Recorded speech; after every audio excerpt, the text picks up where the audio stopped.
Sa gitna na nagpapatuloy na habagat season, tatlong bagyo ang sabay-sabay na pumalibot sa Philippine Area of Responsibility mula pa August 22 hanggang 24. Sa Hilagang Kanluran, makikita ang dating bagyong Neneng na matapos humina at lumabas ng PAR ay muling naging isang tropical depression na may international name na Gaynari. Ang bagyong Obet naman sa Silangan pumasok sa Philippine Area of Responsibility pasado alauna ng hapon ng August 24 pero lumabas din ang kinagabihan. Sa bandang ibaba ng bagyong Obet, may isa pang bagyo, ang tropical depression na may international name na Achani. Hindi na bago ang ganito sa Pilipinas. Noong July 2025, agad nasundan ang bagyong Krising ng dalawang bagyong halos sabay ring pumasok sa PAR, ang bagyong Dante at bagyong Emong. Habang noong September 2025, sunod-sunod na nanalasa ang mga bagyong Mirasol, Super Typhoon Nando at ang bagyong Opong. Bakit may mga pagkakataong nagkakasabay-sabay o nagkakasunod-sunod ang mga bagyo sa Pilipinas? Ayon sa Pag-asa, humigit kumulang 20 bagyo on average ang dumadaan sa Philippine Area of Responsibility kada taon. May kinalaman daw dyan ang lokasyon ng ating bansa. Ang Pilipinas kasi ay nasa bahagi ng Western North Pacific Ocean na itinuturing na most active tropical cyclone basin. Dahil malawak ang Western North Pacific Ocean at dito madalas mas mainit ang tubig sa karagatan, mas maraming bagyo ang nabubuo sa iba't ibang bahagi nito. Sa datos ng Pag-asa, aabot sa mahigit 200 ang mga bagyong nabubuo sa bahaging ito ng karagatan kada 10 taon.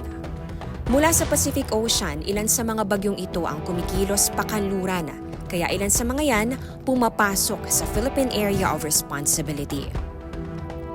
Ayon kay Pag-asa Climate Monitoring and Prediction Section Chief Annalisa Solis, dahil nasa tropics ang Pilipinas, malapit tayo sa Intertropical Convergence Zone o ITCZ, kung saan posibleng mabuo ang mga low pressure area na posibleng lumakas at maging bagyo.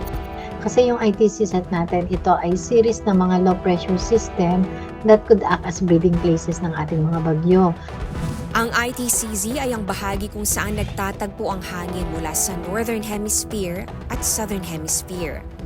Nangyayari ito sa bahagi ng mundong malapit sa equator na pinaka-nasisikatan din ng araw.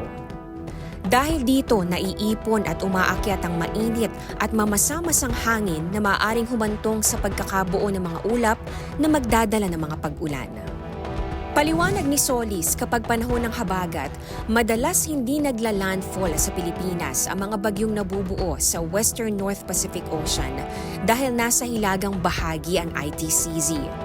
Pero nagdadala pa rin ito ng pag-ulan sa bansa dahil napalalakas ng bagyo ang warm and moist na hangin mula sa southwest na nagdadala rin ng mga pag-ulan. Mas naandito naman yung mga pag-init, yung temperatura at yung westerlies dito sa may Indian Ocean. Doon ang gagaling yung ating moisture, yung tinatawag na monsoon.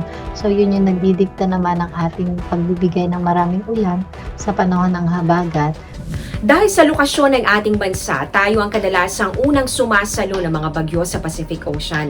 Malaking pinsala ang kakambal ng sunod-sunod o sabay-sabay na mga bagyo dahil sa lakas ng hangin at dami ng ulan na nararanasan din natin sa loob ng magkakasunod na araw. Kaya mahalaga ang maagap na paghahanda hindi lang ng bawat Pilipino, kundi lalo't higit ng pamahalaan para maiwasan ang malawakang pinsala at pagkawala ng buhay dahil sa mga bagyo. Ako po si Amor La Rosa para sa GMA News.